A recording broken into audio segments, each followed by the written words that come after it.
Mmuhi ya motle wa lenaneo la rona la Sesotho Sermons and Programs. Re a o amohela hape hoseng hona wa sabata se setle se halalelang sa Morena Modimo. Re re o tlile sebakeng se nepahetseng ka nako e nepahetseng hobane re o tshwaretse ditaba tse monate hoseng hona. Ka lebitso nna ke Thapelo Letiti, ke nna ya tlang ho le tsamaisetsa program ena ya motshehare wa letsatsi lena. Re a bona pela ka mona ke na le moruti wa rona, moruti Nhlanhla Buthelezi. Moruti a ko ba dumedise babuhi ba hao he, ke bao. Dumelang Basotho ba bantle, ke a le dumedisa ko Maseru, ke a le dumedisa Bothabothe, ke a le dumedisa Qacha Snack, ke a le dumedisa Mafeteng, ke a le dumedisa Freistata ka kakaretso, ke a le dumedisa Val, Batswana Pampilstata Taung Barolong ba Ngwaketse, ke a le dumedisa ka lebitso le le matla la Morena Jesu Kriste, mmupi le mmoloki wa rona. Amen. Amen, amen, amen. O ba dumedise moruti, empa ke a o bolella hore we actually have viewers ha ke bua le wena tjena who are watching all the way from London in the US. You are surprised. O nka Basotho hanyane ke a bona. Le batho hona le batho. We are everywhere around the world. We are everywhere. Empa re a leboha moruti wa rona ha o so ba dumedise babuhi. Mmuhi ya motle tsatsing lena thero ya rona jwalo ka ha re boletse e re fela botswetse ba mariha ka ha moruti o tla e beha ka leleme la Setswana e re botsetsi jwa mariha kapo jwa mariga ke thero ya rona ya tsatsing lena. Mme mmuhi ke re o se ke be wa tloha ka pela screen sa hao hobane ditaba tse moruti a re tshwaretseng tsona e tlile ke ditaba tse ngata tse monate. Ka nako ena he jwalo ka mehla ke tla le hopotsa hore le a hopola re ntse re le kanaleng ena ya YouTube, re ntse re le ka kanaleng ena ya Facebook. Ka tsela e tshwanang ha o na le dipotso, haeba o na le ditlatsetso, haeba o na le dikopo tsa thapelo, ke yona nako e nepahetseng ena ya hore o tlo o di behe leqepheng mono. E tle re ha moruti a re amen, re ke re bone hore na re responda ho tsona ka tsela efeng. Mme ntle le tshenyo ya nako, mmuhi e motle ke kope hore re inamise dihlooho thapelong ha re kopa ho ya mahodimong hore ya re tataise hoseng hona. Ha re kwaleng mahlo ha re etsa thapelo. Ntate ya halellang, ntate ya lehodimong, ke rona bana ba hao re tlile bonamelong ba maoto wa hao motsheareng wa letsatsi lena. Re tlile hobane re nyorile, re nyoretse ho tlatla fumana tseo o re lokiseditseng tsona. Re nyoretse ho tlatla tseba tse molemo tse ngata tseo batlang re di tsebe hoseng mona ntate ya halellang. Re kopa o ko re thuse dipelo tsa rona, dikelello tsa rona di tukise, di hlweke, di lokele ho utlwa molaetsa ona. Hore e tle re ha letsatsi le fedile, at the end of the day, re tle re Jehova re a leboha, mme re hlohonolofetse hobane re bone hore bile le rona, o buile le rona. Ha o ntse o bua le rona, re kopa o se wa lebala yena mohlanka wa hao, molomo wa hao motsheareng hona, yena moruti Buthelezi le yena o ko nno mo nyenyeletse hore le yena a fumane molemo ho thero ena ya hoseng hona. Tsena tsohle re di kopa lebitsong le matla, lebitsong le sakang la phoqa mang kapa mang, e leng lebitso la Morena le mmoledi wa rona Jesu Kriste. Amen. Amen. Amen. Ka nako ena he moruti ke nako ya hao, babuhi ke bana, Morena Modimo a be le wena. Amen. Bagolo ke a lo dumedisa ba ba re etetseng, ke a lo dumedisa ka lebitso le le matla le le boitshepo la Morena Jesu Kriste, mmupi le mmoloki wa rona. Amen. Ke utlwa mo boitshepo o mpolelela gore motlhomong a ke re bule ka thapelo gape morago ga moo ke tlile go bala temana, ke tlile go buisa temana, re be re tsena mo therong ya rona. Ko o leng teng ke kopa gore o kwale mahlo re rapele mmogo. Jehova yo boitshepo, Jehova rara ga re tlile go simolola tirelo e re lopa boteng jwa gago. Ke a rapela Modimo gore o tshware dipouna matsame o di segohatse.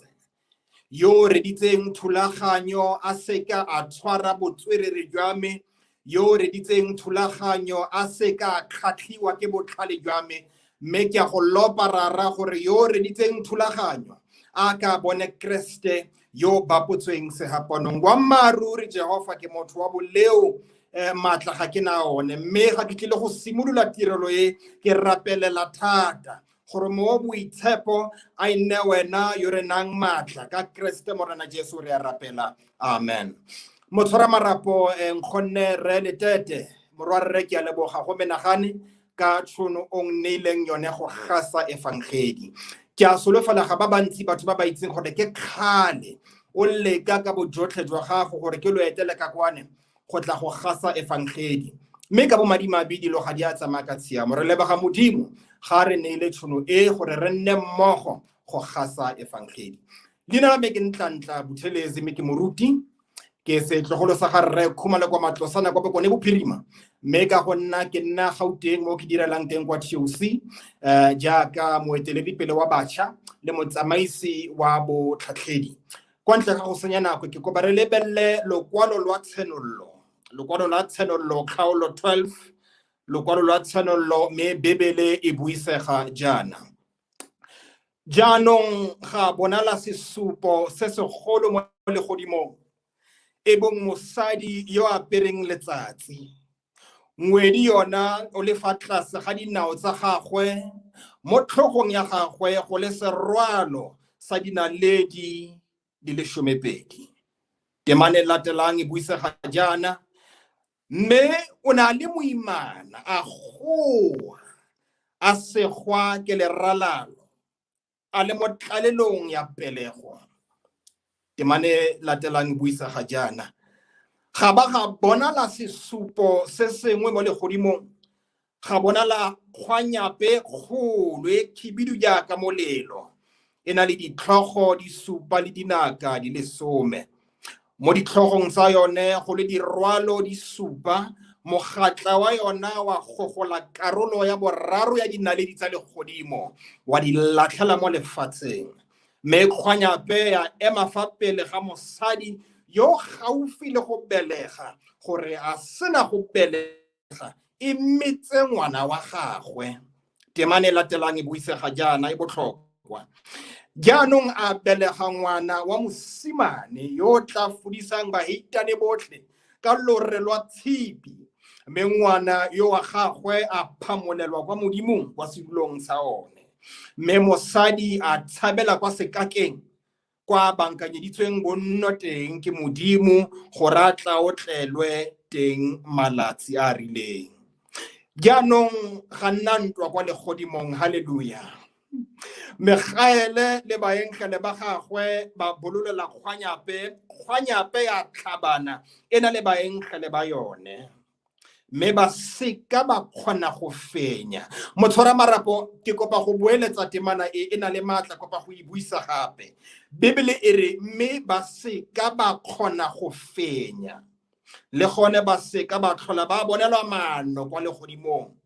Kgwanyape kgolo ya digwa e beng noga ya bogologolo e bidiwang diabolo le Satane, e timetsang lefatshe lotlhe, ya digelwa mo lefatsheng le baenkele ba yone ba digwa nayo. Ke fa kutlwa lentswe le legolo mo legodimong le re jaanong pholoso le thata le puso ke tsa Modimo wa rona, le thata ke ya motlodiwa wa one. Ka gone molatofatsi wa bakaulengwe ba rona yo ba latofatsang fa pele ga Modimo wa rona bosigo le motshegare o digilwe, ba mo fentse ka madi a kwana le ka lefoko la tshupo ya bone. Modimo a ka se go atse puiso ya lentswe le ka Kriste Morena Jesu ra rapela. Amen. Motshwara marapo setlhogo sa thero ya rona gompieno se re botsetsi jwa mariga. Motsamaisa tirelo mosong wa letsatsi le, kutlwa mowa o ntaela gore thero e ke lebise go rre wa lelapa yo jereng mathata lehatshe ka magetla a gagwe. Mosong wa letsatsi le motsamaisa tirelo tutla mowa o ntaela gore thero e ke lebise go go mme wa lelapa kae lehatsheng yo kgathetseng go rapelela bana ba gagwe gonne ga ba retse ba tlhoka tsebe. Motsamaisa tirelo ke utlwa mowa o ntaela o re thero e ke lebise go go mang le mang yo lebaneng le dikgwetlho tsa botshelo.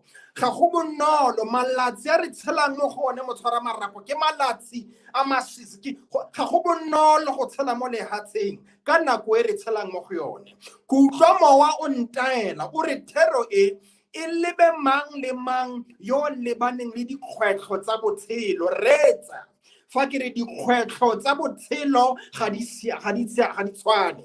Go na le kgwetlho ya go tlhoka tiro e leng gore ga bagolo ba dula hatshe ba rapelela ba bua ka yone ba re ke kgwetlho ya go tlhoka tiro. Motshwara marapo retsa fa ke re dikgwetlho ga di tshwane. Go na le kgwetlho ya go tlhoka boitumelo. Go na le rre kae yo e leng gore o na le madi ke motho yo e leng gore o na le leina le le tlhompegang mme o tlhoka boitumelo. Dikgwetlho ga di tsaya go na le yo mongwe le gore o robetse mo bolaong kwa sepatala ga a kgone go hema sentle ka gore o na le kgwetlho o lebane le kgwetlho ya go tlhoka boitekanelo. Dikgwetlho ga di siame ebile se seng mmakatsang motsamaisa tirelo ke gore go na le kamano gareng ga dikgwetlho tse. Go na le kamano gareng ga kgwetlho ya botlhoka tiro le kgwetlho ya boitumelo. Motho a ka se itumele rra letete ga ile gore ga a diri ga ana madi. Retsa fa ke re mo lehatsheng le re tshelang mo go lone ga motho a sa diri ga re motlhompe. Ga motho a sa diri re a mo nyenyefatsa. Ga motho a sa diri re a mo tlontlolla. Le rre wa lelapa yo e leng gore o nyetse o na le bana ga a sa diri tlhompo ya nyelela. Ke tlile go rera ke tlile go tisa tumelo ya motho yo e leng gore gompieno jaaka ke rera jaana o lebane le dikgwetlho tsa botshelo. Dikgwetlho motsamaisa tirelo ga di tshwane. Mme ke rata go nopola moopedi mongwe ke motho rra letete yo e leng gore ke rata mmino. Boammaaruri ga ke itse gore ke itse go bina mme ke akanya ke a nagana gore ke itse go bina sentle. Baruti botlhe ba itse go bina kere. Go na le moopedi mongwe motsamaisa tirelo yo kwetseng mafoko a nang le maatla. Mafoko a ke a wa rata. Moopedi yona o re ga leba dikgwetlho tsa botshelo ga le dikeledi ga re motlhomong modimo ga ana maatla ga re motlhomong legodimo ga leo. Mme moopedi o ga bona a leba dikgwetlho tsa botshelo o a rapela. Thapelo ya gagwe ke thero. O re modimo wa boikanyo re ikanya mo go wena.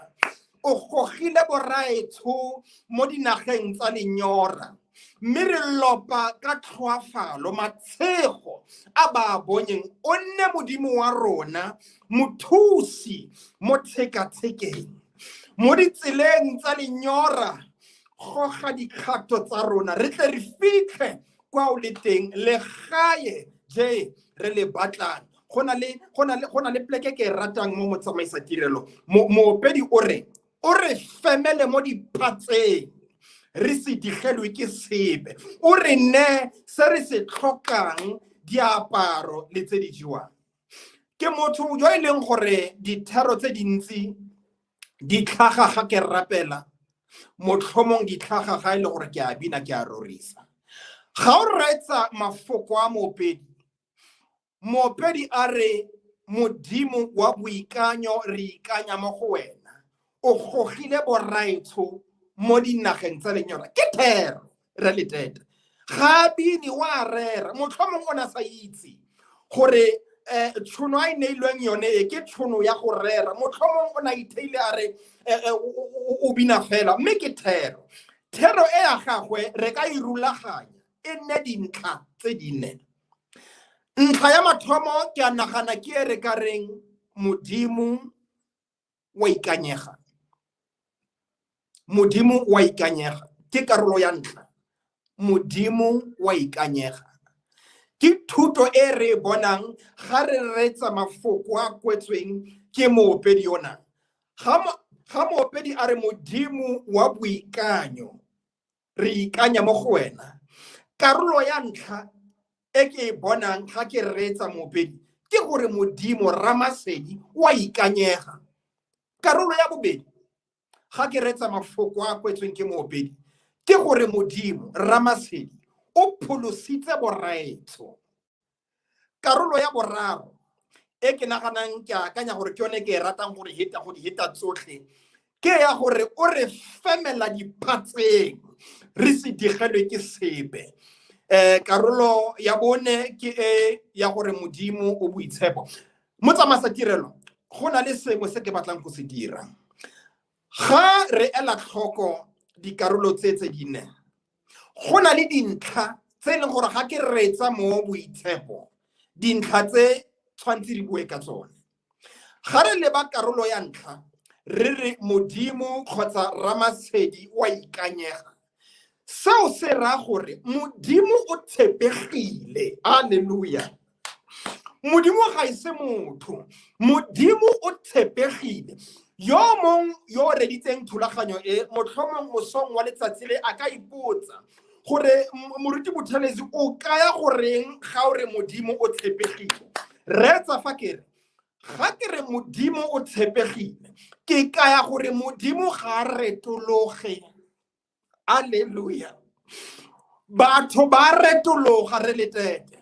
Motsamaisa tirelo re tshela mo lehatseng mo batho ba fetogang teng, batho ba retologa, batho ga ba tshepagale.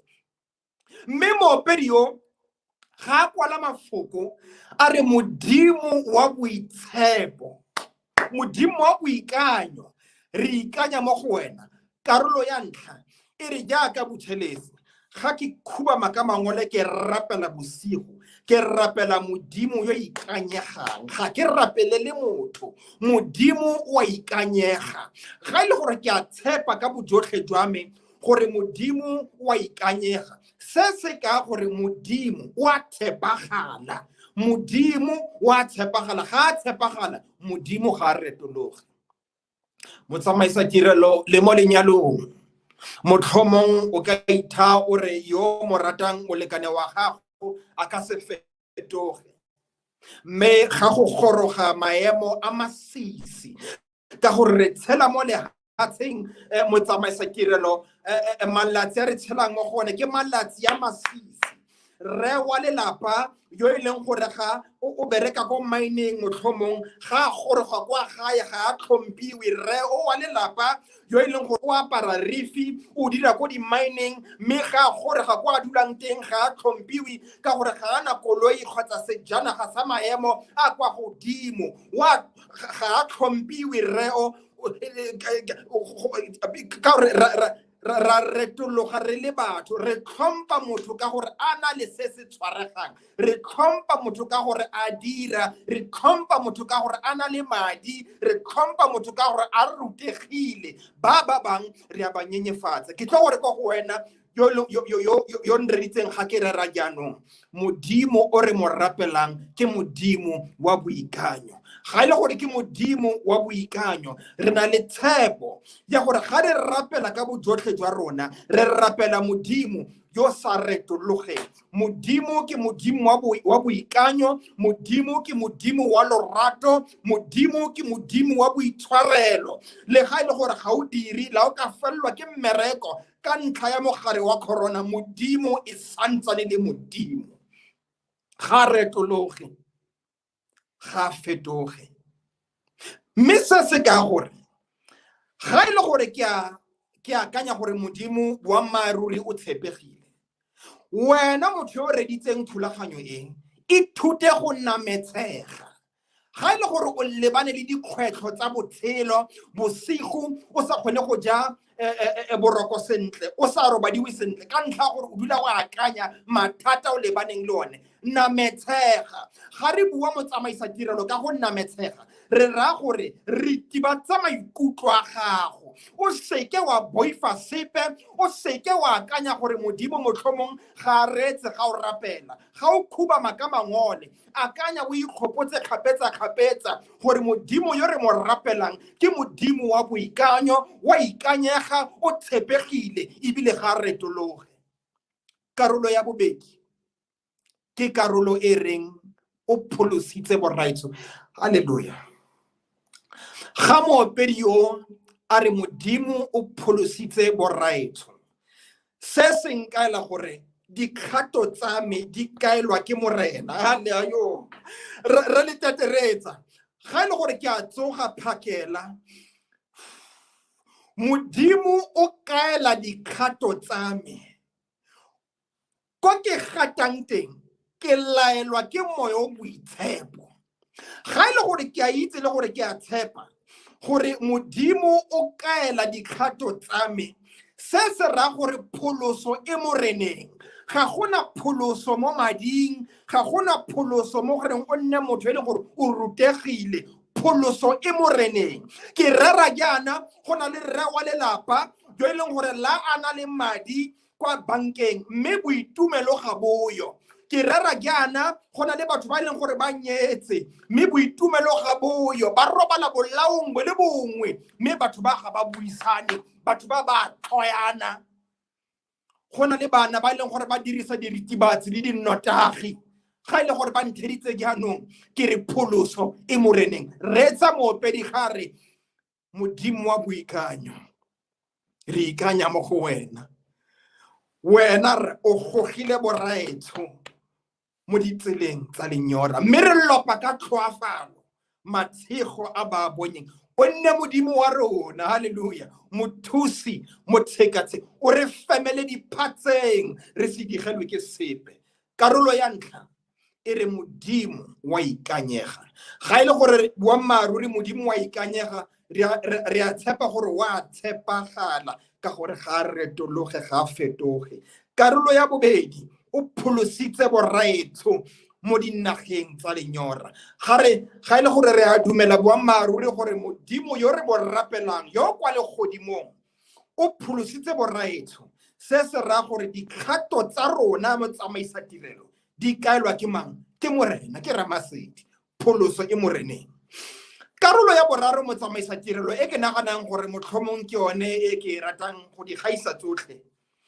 ke mo moopedi a reng o re femela diphatseng re se digelwe ke sepe ela tlhoko lefoko le reng go femela le kaya go thusa kgotsa go emela motho yo e leng gore o lebane le tlhaselo kgotsa dithogakako ga ile gore go na le motho yo o batlang go mpetsa o bonthusa Setswana se re o a femela ga re bua ka go femela o nne a matla yo e leng gore o batla go ntlhasela ga a goroga o bona gore le wena o teng go nkema nokeng ga Bibele e re o re modimo o re femela diphatseng re se digelwe ke sepe se se ra gore diphatse ke malatsi a masisi re le tete go na le motho jaanong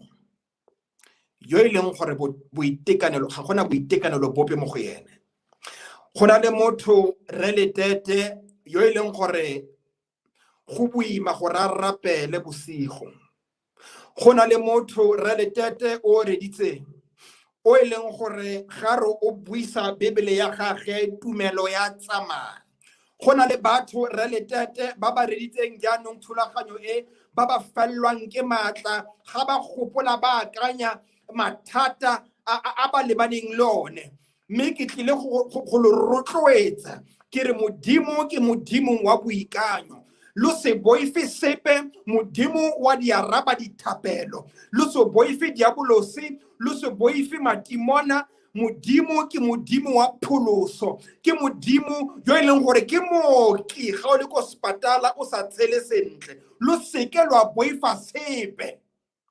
Bibele e ke e ratang e be e re karolo ya bone o boitshepo. Motlhomong yo o reditseng a ka akanya gore karolo e ya bone le karolo ya ntlha di a tshwana, mme go na le pharologanyo leng teng. Ga re mo karolong e ya bone re re modimo o boitshepo, se se ra gore ina la gagwe le na le maatla, leina la modimo le na le maatla. Ga o buisa Bibele ya re bontsha gore maatla a kae a mo leineng la Morena Jesu Kriste. Mme ga re itse gore leina la modimo le a ikanyega, re tshepa gore leina la modimo le la le maatla, se se ra gore modimo ga a bue maaka. Johana 4 ke 14-16 Bibele o re ke tsela, ke boammaaruri. Ga ile gore ke tsela le boammaaruri, bosigo ga o sa kgone go robala, khubama ka mangole o rapele, ka gore wa itse gore yo mo rapelang o tla araba dithapelo tsa gago. Motsamaisa tirelo wa letsatsi, bontsi jwa rona ga re buisa lokwalo lwa tshenololo, re akanya dikganyape, re akanya melelo, re akanya kgalefo ya modimo. Mme re tsa fa ke tlile gore buka ya tshenololo, boammaaruri ga ise buka e leng gore e bua thata ka dikgwanyape, melelo le kgalefo ya modimo. Ga o buisa lokwalo lwa tshenololo ka kelotlhoko, o tla tlhokomela gore lokwalo le lo senolla lorato lwa modimo. Kgaolo ya ntlha le kgaolo ya bofelo, dikgaolo tse tsotlhe di kopane di bua ka lorato lwa modimo. Ga o buisa lokwalo lwa tshenololo, wa bona re letete gore modimo Ramasedi ga a rate boleu, mme modimo o rata baleofi. Ke a e boeletsa. Ga o buisa lokwalo lwa tshenololo, o tla tlhokomela gore modimo Ramasedi yo re mo rapelang ga a rate boleu sebe. Mme lokwalo lwa tshenololo lwa re bontsha gore modimo yo re mo rapelang Ramasedi o rata baleofi. Kana ga ke bua ka baleofi re letete, ke bua ka nna le wena, ke bua ka phuthego, ke bua ka setšhaba ka kakaretso. Buka ya tshenololo ga ise buka e leng gore e bua ka dikganyape le melelo le gore batho ba tla latlhega, ga go jalo, ga se boammaaruri. Buka ya tshenololo ke buka e senolang lorato lwa modimo. Ntlha ya mathomo, modimo ga a rate boleu. Kana ke ka ntlha ya boleu gore morwa Dafita o ne a bapolwa sehapanong. Ga a rate boleu, mme o rata baleofi. Ga ke moleufi ntlantle botheletse, ke na le maleu, ke na le makoa. Mme ga ke rapela, ke a itse gore ka ntlha ya lorato lwa gagwe wa nreetsa, mme o tla araba dithapelo tsa me go ya ka dilo tse e leng gore o batla go di bona mo botshelong jwa me. Buka ya tshenololo, motsamaisa tirelo, ga ise buka e leng gore e rata loso. Modimo ga a rate loso, modimo ga a rate loso, mme modimo o atamela maseela le batlholagadi. Ga re bua ka loso lo na le ditlamorago. Ga re bua ka ditlamorago tsa loso, bona maseela a teng. Go na le lesea kae le leng gore ga lena batsadi ba kae ba tlhokafetse. Ga re buisa lokwalo lwa tshenololo, re a tlhokomela gore modimo le gale gore ga a rate loso, o atamela ba e leng gore ba aparetswe ke ditlamorago tsa loso. Maseela le batlholagadi, batho ba ke rerang ka bone jaanong, ba ratilwe moreneng. Glory, hallelujah. Ga re tlhokomela lokwalo la tshenololo, re tla tlhokomela gore modimo ga a rate khumanego. Mme lokwalo lwa tshenololo lo senolla gore modimo o rata bahumanegi. Bibele e re Johane o amogela, hallelujah, Jehova ga iponagatsa mo motlhankeng wa gagwe. Johane o amogela tshenololo kwa setlhakatlhakeng sa Patmos. Maikaelelo a gore a ka latlhetswe kwa setlhakatlhakeng sa Patmos e ne le go mo khutsafaletsa botshelo le go mo roba mowa. Maikaelelo motsamaisa tirelo ya gore ba tse motlhanka modimo ba mo latlhele kwa setlhakatlhakeng. Maikaelelo e ne le go mo sotla mowa, mme ba ne ba sa itse gore ga ba tsa motlhanka modimo ba mo latlhela kwa setlhakatlhakeng, modimo wa atamela, modimo wa iponagatsa, modimo a mo naya thata, modimo a mo neela tshenololo ya gore a kgone go bona maatla a legodimo.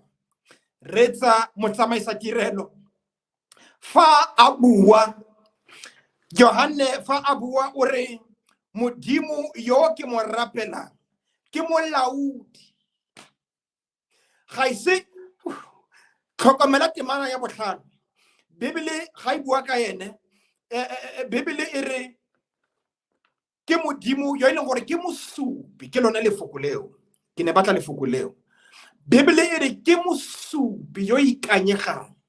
Retsa o ka se supi sepe ga ile gore ga wa se bona. Ga Bibele e re modimo ke mosupi yo ikanyegang, gopola lefoko le ga ke le fa tlhaloso ya lefoko le gore ga re re motho wa ikanyega re kaya gore motho wa tshepagala ga re tologe ga fetoge. Ga Bibele e re modimo wa ikanyega ebile ke mosupi yo ikanyegang, se se ra gore ga na lebile le bitla a ba swela rona ba mo bapola kwa sehapanong.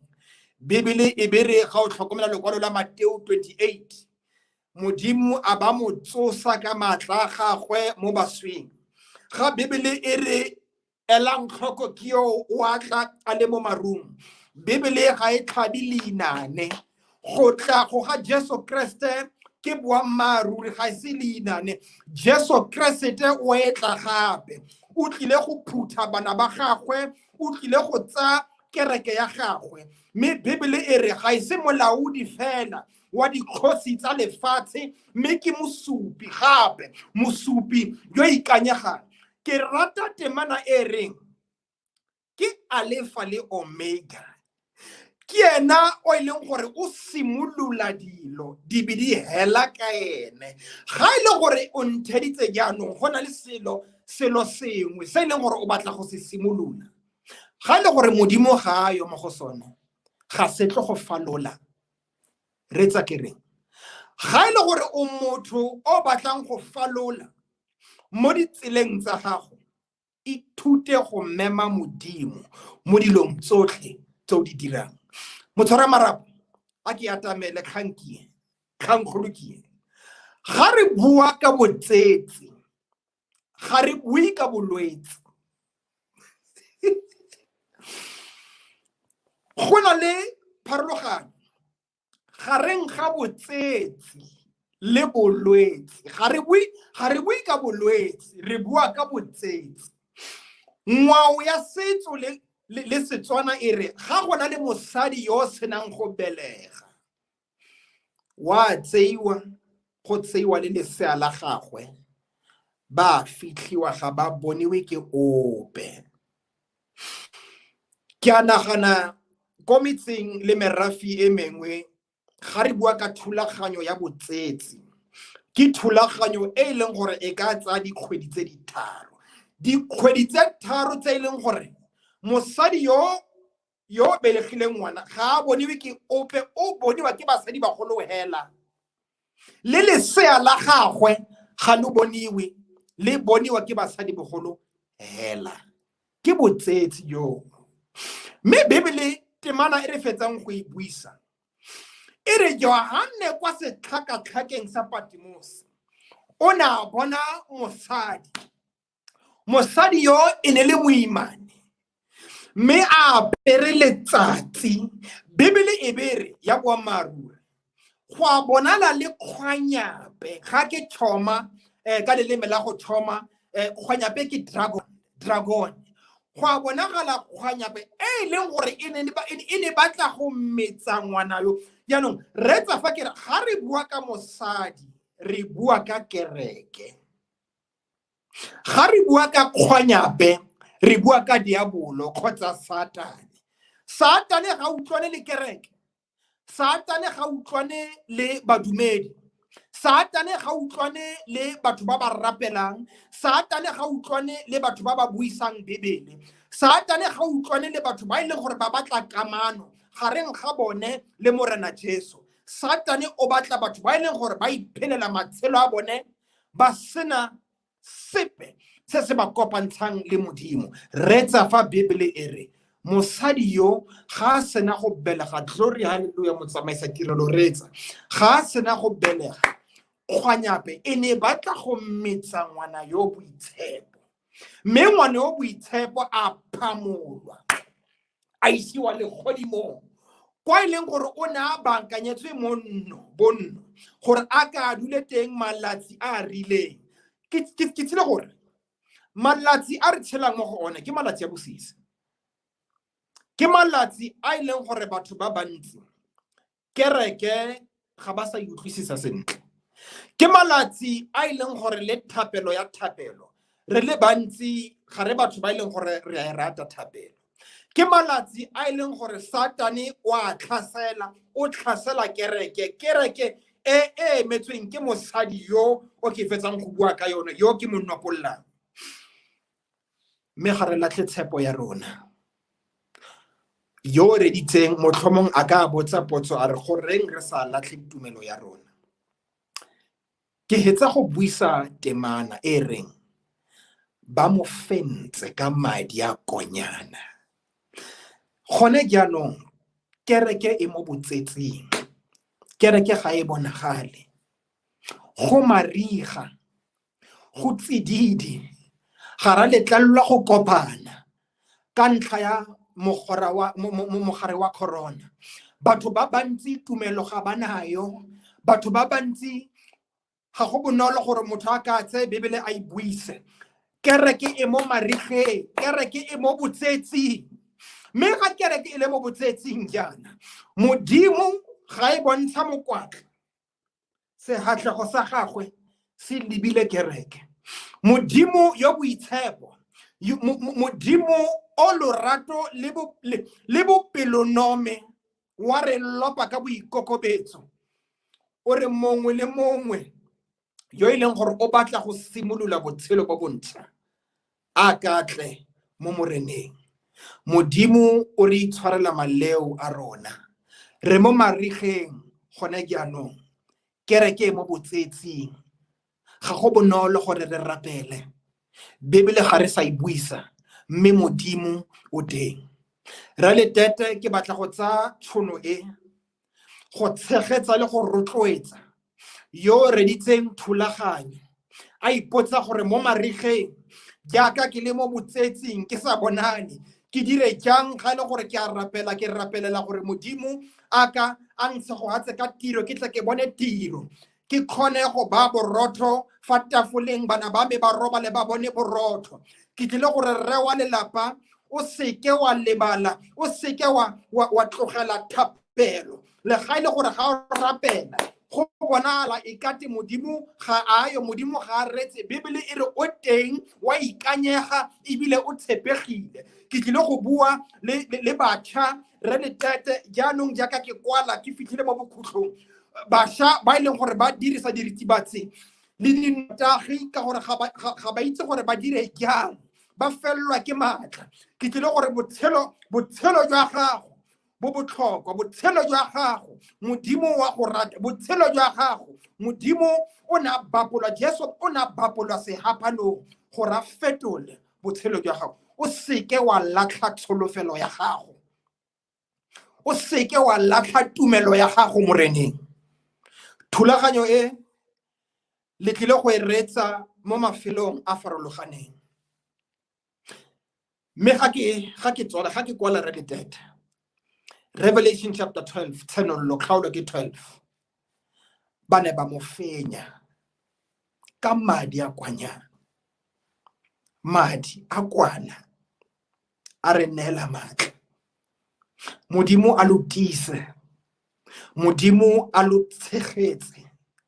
Bosigo ga le sa kgone go robala, gopolang gore Modimo ga a le lebale. Buisang Bebele, yo kulang ka ina le madi a Morena Jesu, bona pholoso. Yo rapelelang tiro ka ina le madi a Morena Jesu, bona tiro. Re rapelela batšha, re rapelela badumedi, re rapelela ba e leng gore ba bobola ba robetse ko sepatala, re rapelela ba e leng gore kereke gone jaanong ba e bona e sena mosola.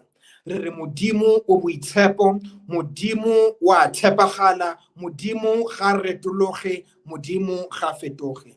Modimo a le segogatse, ke a leboga. Amen.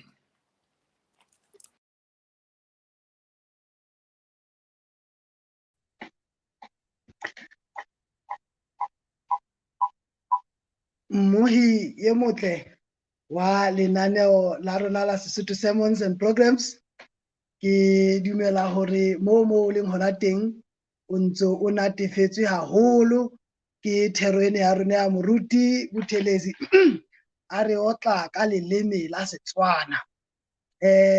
Motho ye mong o ile a ngolla message mona a re yena puo e batla ke concentrate gore ha nka tlosa mahlo fela mona TV-ing ya ka kapo founong ya ka nka lahlelwa hoba ntsule le leng fela le ka nlahla.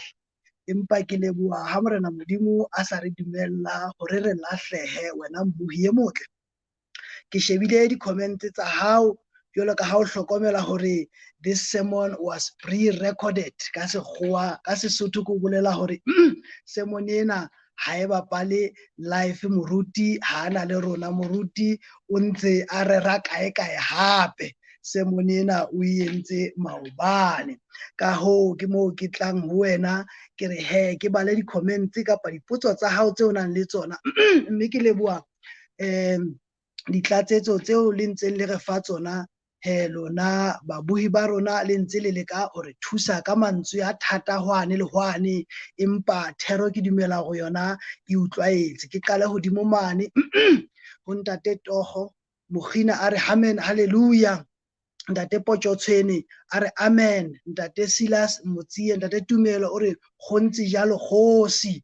Ke nne ke theowe ka tsona jwalo e re ei moruti ke Ntate Togo, e re imetswe ke Ntate Silas. Ntate Molotjwa a ntse a re thusa ka utlwisisa mantswe ana a mang mona ho thwe boikanyo ke botshepehi, Modimo o tshepehile e le ruri. Ntate Seteka moholo wa ka ka moo ka hlotse o re God is the same yesterday, today and forever. Kapo ena ke Ntate Maseko ka ho lena la Emalahleni. Ntate Togo Mogina o re amen, moruti maemo ha a fetolwe ke maemo, moruti Modimo ha a fetolwe ke maemo. Batho ba o sheba ka se o nang le sona se tshwarehang. Mme Kenny Malefane o re glory be to God, ha re se tshoheng letho, Modimo wa rona o na le rona. Ntate Togo o re Modimo ke tshireletso le thebe ya ka. Ntate Potjotshwene wa botsa na boleo ke sebe, ile a arabeha le yona. Mme Malefane Kenny o re glory be to God, lerato le fetisang kutlwisiso ya rona. Ntate Modimo re a leboha. Re nne re theowe jwalo ka tsona mo mme Nkgelleng Tshema a re amen, moruti Buthelezi. Ke nne ke theowe Ntate Molotjwa re a o leboha ha o ntso re fa ditlhalosetso tseno. Bosupi ke paki kapa mosupi ke paki, motswetse ke motswetse, ya boitshepo ke ya halelang. Ke nnete ha re re moya o boitshepo re re moya o halalelang. Ntate Silas o re kereke e mo botswetseng a bapolwa ke ho bontsha hore a thagiswa ke Ntate Molotjwa. Mme Kenny Malefane o re Jesu o re shwetse re bahlodi ka lebitso la hae. Ke nne ke theowe mono amen, hallelujah. Di hlaha ho rona re le bangata, ya ho qetela e tswang ho Ntate Togo Mogina o re amen, hallelujah. Moruti hle le ha e ka ba mariha Modimo o teng. e re ke tswele pele he mmohi e motle ha ke se ke badile tsena tse live re qetele thero ena ya rona kapo karolo ena ya rona ya hoseng.